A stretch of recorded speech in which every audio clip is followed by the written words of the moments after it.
What are common problems with the Duke controller and how to fix them? If you are a fan of the original Xbox, you probably remember the Duke controller.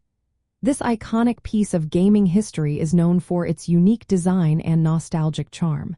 However, like many gadgets from the early 2000s, it has its share of common problems.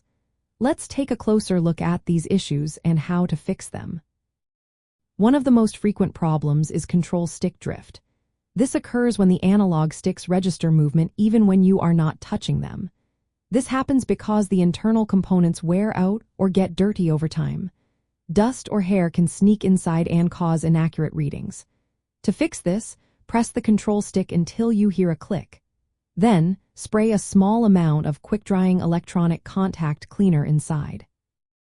Move the stick around to help distribute the cleaner and let it dry for about 15 to 20 minutes.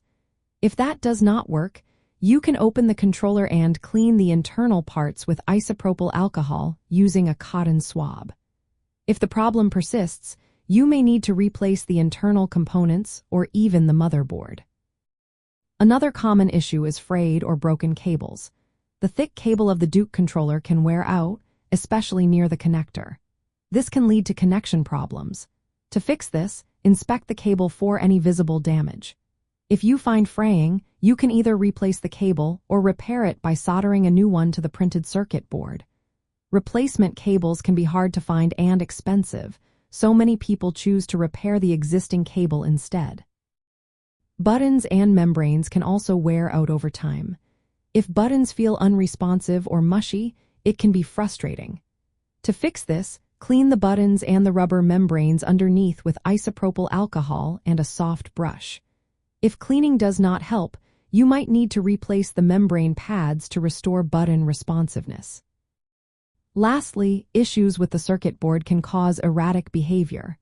Cracked circuit boards or poor soldering can lead to problems like phantom inputs. To address this, carefully inspect the circuit board for any damage. Resolder any broken joints, especially around the analog stick connections.